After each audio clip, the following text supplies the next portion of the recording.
South Carolina Senator Lindsey Graham has raised alarms about the clash between President Donald Trump and Senate Leader Mitch McConnell, with the two men at each other's throat, even while calling Trump the dominant party figure. He warned about the impact the clash could imperil the party's chances in the midterm elections, traditionally an opportunity for gains and an opportunity to strip Democrats of unified national political control. Graham discussed the raging civil war in the party with Fox News host Sean Hannity, a favorite. He did not side with his Senate colleague over the man who became a political mentor in President Trump's statement today in response to what McConnell said Saturday is fair. I remind everybody, Ronald Reagan's 11th commandment was don't speak ill of fellow Republicans. Graham, he pointed to the past partnership of the two men.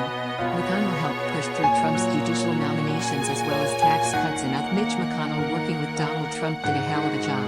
They are now even more worried about 2022 than I've ever been. I don't want to eat our own. Graham. He spoke after Trump issued a stunning and personal statement calling McConnell a Trump lashed out at McConnell on Tuesday through his Save America PAC, calling the Republican Party's most senior elected figure a dour, sullen, unsmiling political hack days after he voted to acquit Trump of inciting the Capitol riot, but then blasted his conduct in an excoriating. In his lengthy, racially loaded and vitriolic statement issued from Mar-a-Lago, Trump also accused McConnell of destroying the GOP and urged the party's senators to end his leadership. Share this article. Share 16 shares. Mitch McConnell was indispensable to Donald Trump's success. Mitch McConnell got the tax cut through, a massive tax cut, with a 2-vote Republican. Mitch McConnell is much to credit for Amy Coney Barrett as any single person, said Graham. He then gave some advice to his colleague. What I would say to Senator McConnell: I know Trump can be a handful, but he is the most dominant figure in the Republican Party. We don't have a snowball's chance in hell of taking back the majority without Donald. If you don't get that, you're just not looking, he said.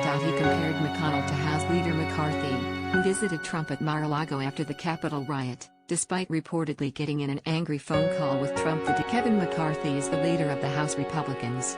He has taken a different approach to I would advise Senator McConnell to do that, said Graham. What I would say to Senator McConnell: I know Trump can be a handful, but he is the most dominant figure in the Republic. We don't have a snowball's chance in hell of taking back the majority without Donald. If you don't get that, you're just not looking. Trump, in his attack on McConnell, described him as odds with the movement, and set up a prime. McConnell voted to acquit Trump at his impeachment trial, but then denounced his role. 6 riot. He will never do what needs to be done, or what is right for, where necessary and appropriate. I will back primary rivals who espouse making America great again in our policy of America first. We want brilliant, strong, thoughtful, and compassionate leadership, said Trump. McConnell, 78, wrote in the Wall Street Journal on Monday that he bore no ill will to the 7 Republican senators who voted to impeach. McConnell spelled out his reasons for voting to acquit, arguing that he felt the Constitution did not allow for impeaching a president who has already left office. But, in a careful threading of the needle, he insisted he respected those who voted differently.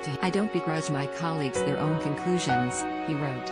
I respect senators who reach the opposite. McConnell also reiterated his stinging criticism of Trump, who he is said to personally. McConnell on Saturday, shortly after voting to acquit, accused Trump of a disgraceful dereliction of duty. On Monday he wrote, there is no question former President Trump bears moral responsibility. His supporters stormed the Capitol because of the unhinged falsehoods he shouted into the world's largest. His behavior during and after the chaos was also unconscionable, from attacking Vice President Mike Pence during the riot to praising the criminals after it ended.